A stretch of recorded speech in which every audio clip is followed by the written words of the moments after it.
வணக்கம் மக்களே. தமிழக வெற்றிக் கழகம் ஓராண்டு முடிவடைந்த நிலையில் சுமார் 20% வாக்கு வங்கிகளை தமிழக வெற்றிக் கழகம் வைத்திருக்கிறது. இன்னும் ஓராண்டில் நிச்சயம் 40% வரை வாக்கு வங்கிகளை தமிழக வெற்றிக் கழகம் பெறும் என்று தேர்தல் வியூக வகுப்பாளர் பிரசாந்த் கிஷோர் அவர்கள் ஏற்கனவே ரிப்போர்ட் ஒன்றை அனுப்பியிருந்தார். இதனால் திமுகவும் சரி பிற கட்சிகளும் சரி பெரும் அதிருப்தியில் உள்ளாகியிருக்கிறார்கள். 13 கட்சிகளுடன் கூட்டணியில் இருக்கின்ற திமுகவிற்கு 50% வரை வாக்கு வங்கிகள் இருக்கிறது. கடந்த 65 ஆண்டுகளுக்கு மேலாக தமிழகத்தில் ஆட்சியை அமைத்திருக்கிறது.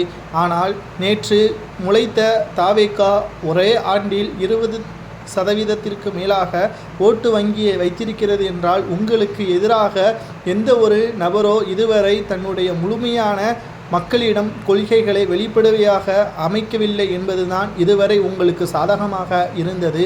ஆனால் விஜய் அவர்கள் அரசியல் கட்சி ஆரம்பிக்கும் வரைதான், ஆரம்பித்த பிறகு உங்களுக்கு பயம் வந்துவிட்டது.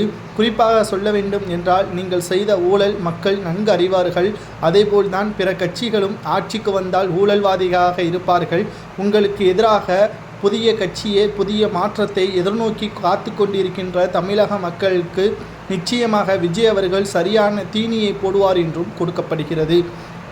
இந்த செய்தியை நாம் பார்க்கும் பொழுது கிட்டத்தட்ட தனித்து தான் விஜய் அவர்கள் களத்தில் இறங்கப் போகிறார். அவரது உயிருக்கே ஆபத்தாக சில கூலிப்படைகளை ஏவி விஜய் அவர்களது ஒட்டுமொத்த பிரச்சாரத்தை கெடுக்கும் விதமாக திமுக சதி திட்டத்தை போட்டியிருப்பதாக செய்திகளும் கிடைக்கப்பெற்றுள்ளது.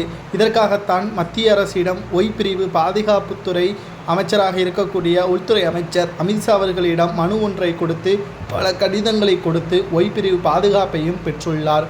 தற்பொழுது 2026 சட்டமன்ற தேர்தலில் நாம் வெற்றி அடைவோமோ தோல்வி அடைவோமோ தன்னுடைய பிரச்சாரம் முழுமையாக மக்களிடம் கொண்டு செல்ல வேண்டும்.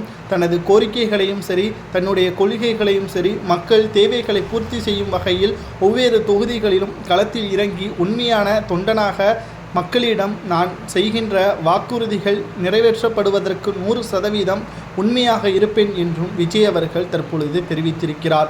இப்பொழுது திமுகவிற்கு பெரிய பயம் என்னவென்றால், கூட்டணி ஆட்சி தமிழகத்தில் அமலுக்கு வந்தால், அதாவது பெரும்பான்மை 156க்கு மேல் தமிழகத்தில் எந்த கட்சி அமைக்கிறதோ அவர்கள்தான் ஆட்சி அமைப்பார்கள். ஆனால் விஜய் அவர்கள் களத்தில் இறங்கிவிட்டால் நிச்சயம் பெரும்பான்மையை எந்த ஒரு கட்சியும் அமைக்காது. இதனால் கூட்டணி ஆட்சி தான் அமலுக்கு வரும். இதனால் எப்படியும் திமுக விஜய் அவர்களது காலில் விழக்கூடிய சூழல் ஏற்பட்டால் விஜய் அவர்கள் ஒத்துழைக்கலாமா அல்லது முதல்வர் பதவியை கேட்கலாமா என்பதை கூறுங்கள்.